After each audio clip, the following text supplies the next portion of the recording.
Alright, what up everybody? It's 313J-Mo. I'm here with another video for y'all. We just gonna talk about these Detroit Lions and the moves they're making, and like, what is Bob Quinn doing? What's the goal? What's the end game? Now, gotta watch all the little things he does, because I have an inkling, I have a direction, I have a way that I know where he's going.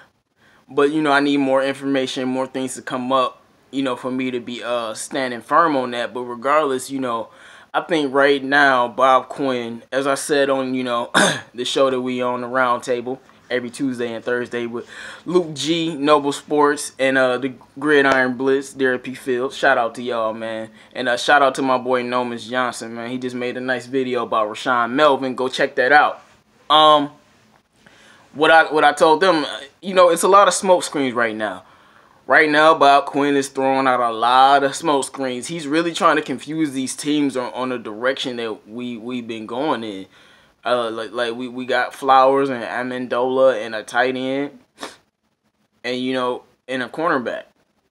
So honestly, those are the four positions I want to focus on most. I know defensive end, defensive tackle is much lower on the list of needs now because we have filled that need. But it's something it's something to just look at. And okay, so we got Rashawn Melvin for a year, $3.5 million. To me, that's nothing but as Luke G would say, a camp body.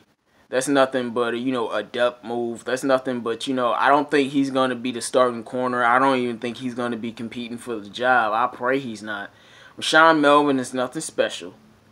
He's not experienced. He's he's a journeyman, as they say.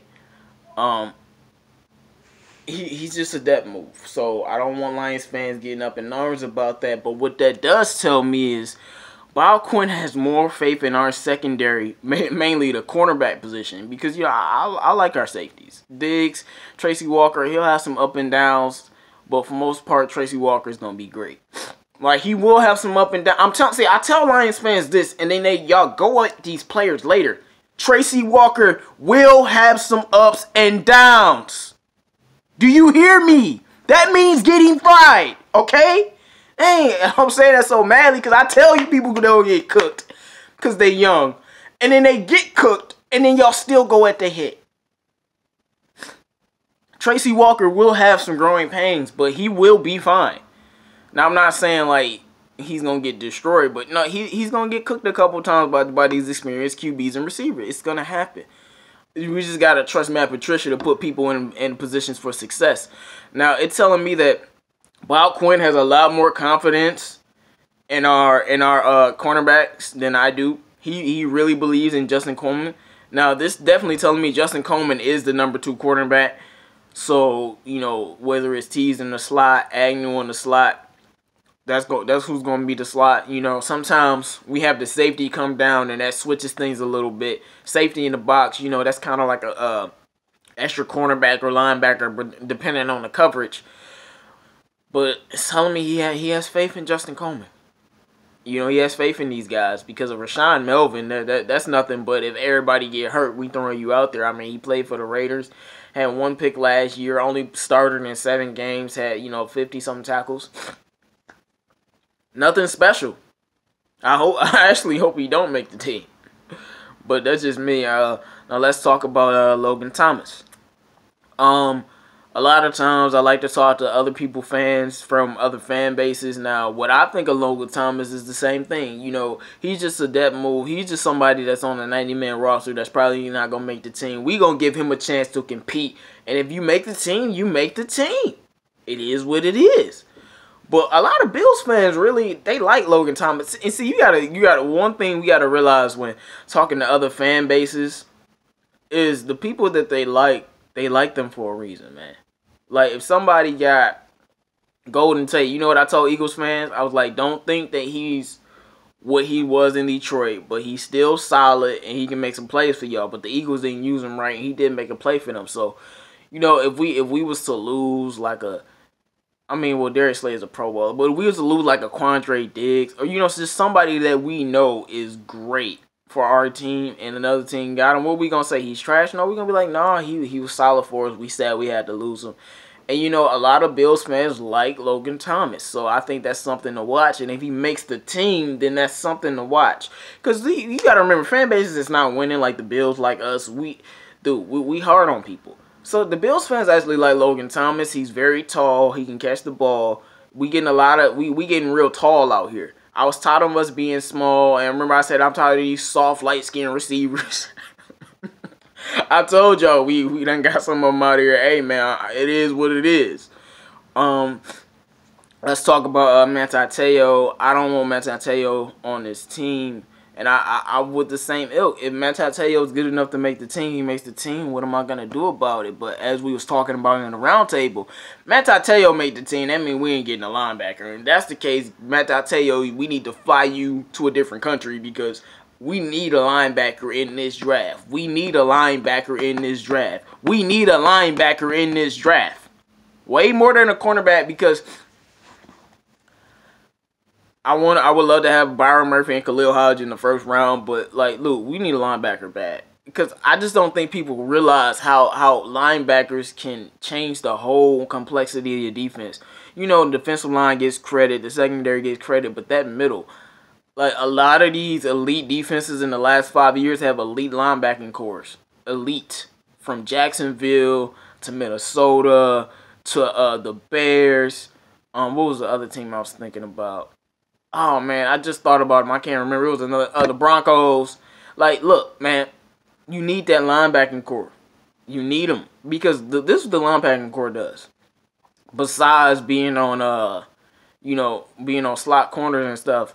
If the defensive line fails and the secondary fails or holds up, they're always going to attack the middle. And if you can't get through a defense through the middle, it like shortens the field in a bit. Basically, if you can't stop these linebackers, then what the secondary is going to do is like moving closer to play off the linebackers. Like play off of the play of the linebacker so the back end will be safer. And it's the same thing with the front end. We need another dynamic linebacker and not, a Jared Davis clone like a Devin White. A guy like Khalil Hodge who's smart, who can play all three positions. The guy from Wisconsin, his name is escaping me right now. I like him too. So, we just got to look at that. Bob Quinn he's throwing out a lot of smoke screens and he's just making depth moves. That's what I had to tell the Lions fans, man. Like, all of them big power moves are over with.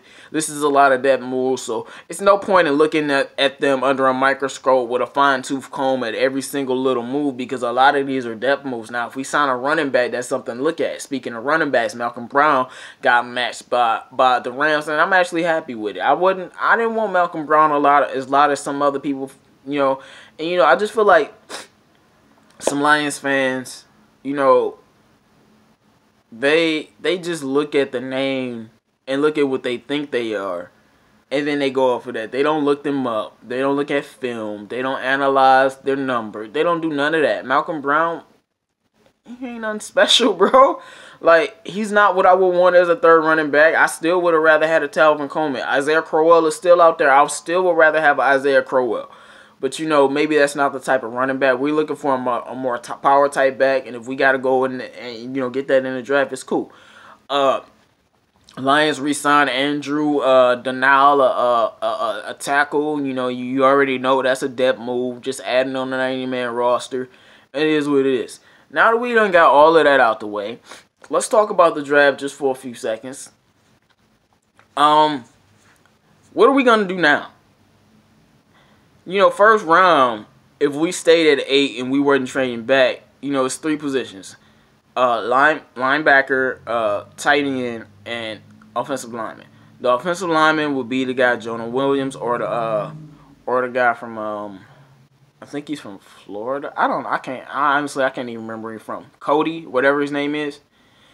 Or TJ Hawkinson. Or, a guy like Khalil Hodge, hopefully, and not Devin White. Or Devin Bush. But you ask me, I'm tired of seeing Stafford get put on his ass. Now, you already know, Khalil Hodge is my number one. Him and Byron Murphy, those are the guys that I want on this team so badly. I'm tired of seeing Stafford get hurt. Like, ain't y'all tired of seeing Stafford be on the ground all day, every day? all day. 10 sacks in the game, still getting up for this city who shits on him constantly. And you know, I'm going on a tangent.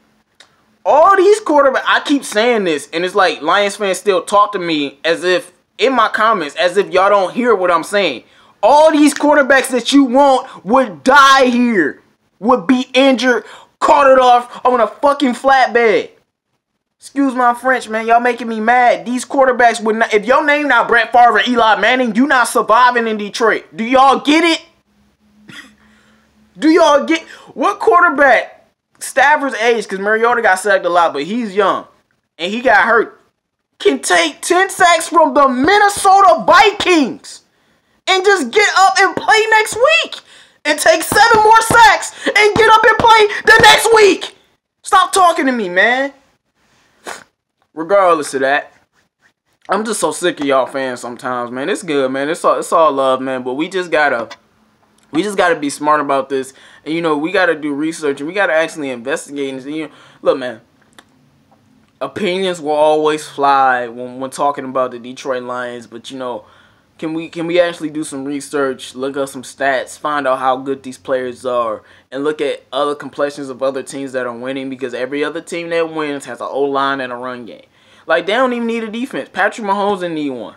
If they had Kareem Hunt with that defense, I still think they would have won the Super Bowl. But look, it's one thing you can't win without, and that's an offensive line, bro. Like, you just can't. Like, at the base, you could not have a running game. You cannot have and when I mean win, I mean win in the regular season, not the playoffs. You cannot have a running game. You cannot have a defense. But if your quarterback got some protection, he can work magic if he's capable. And at the end of the day, man, I do not want to draft another offensive lineman in the first round. But if this dude is gonna keep Stafford upright, it is what it is. T.J. Hockenson, you already know how I feel about that. But if we look, as I've always told y'all with T.J., he's not my choice. But if we take him, oh, it's a wrap. You put him with Matthew Stafford, he's going to be a monster. All right, let's be real about it. You put any above average or good receiver, even if they are rookie, like you put somebody, I know some people want us to get wide receivers. Look, I don't want no wide receiver at all. But you put King Bowler and Anthony Isabella with Stafford, see what happens. Like, my point is, you put good weapons around Stafford, they will produce. So if we get T.J. Hockenson, I'm booking a 700-yard season, him and Jesse James, the tight end duo, all already. But you know, it is what it is. But you know, I would rather trade back, get Khalil Hodge. You know, I want to trade back and snag Byron Murphy and Khalil Hodge. That's what I really want. But you know, that's just a little bit draft talk, just a little inkling for y'all, man. Just a little bit, We got more coming, man. But you know, I just wanted to sit down and talk to y'all about, you know, Bob Quinn is throwing a lot of smoke screens right now. And, you know, what is he doing? We really don't know, because he's throwing smoke screens. It's just a lot of dead moves. None of these moves that we made in the last week. The biggest move was probably that safety. But none of these moves have really been, and getting the offensive guard, Ayabushi, he's an underrated pick. You know, none of these moves have been, you know, really, like, significant or game-breaking. You know, we're going to see if Logan Thomas make the team, though. Alright, man, it's 313 J-Mo. J-Mo, man. Excuse me. Like, comment, subscribe. Let me know your thoughts. Please, when you come in my comments, man, please be smart. I'm not like these other channels. I don't like disagreeing with people if they stupid. And I will call you stupid. I'm sorry. I mean like that. Like, if you want to talk some football, please be smart. You want to talk some basketball, please be smart, because I will embarrass you. I'm just sick of y'all. Because these fan bases, this video is way too long, but these fan bases are so stupid. And you're not going to come in my comments with that, because over here, we nice. Over here, we respectful. Over here, we're intelligent, and we talking about the right things. Over here, that's what we doing. So when you come up with all of this negativity added with stupidity. Now, if you have negativity added with some facts, then okay, you know, we can talk. But, you know, you can't do that here. I ain't having it, man. Now, come in my comments and talk some smart stuff, please. I'm out of here, man. It's 313 J-Mo, man. Make sure you like, comment, and subscribe to the video.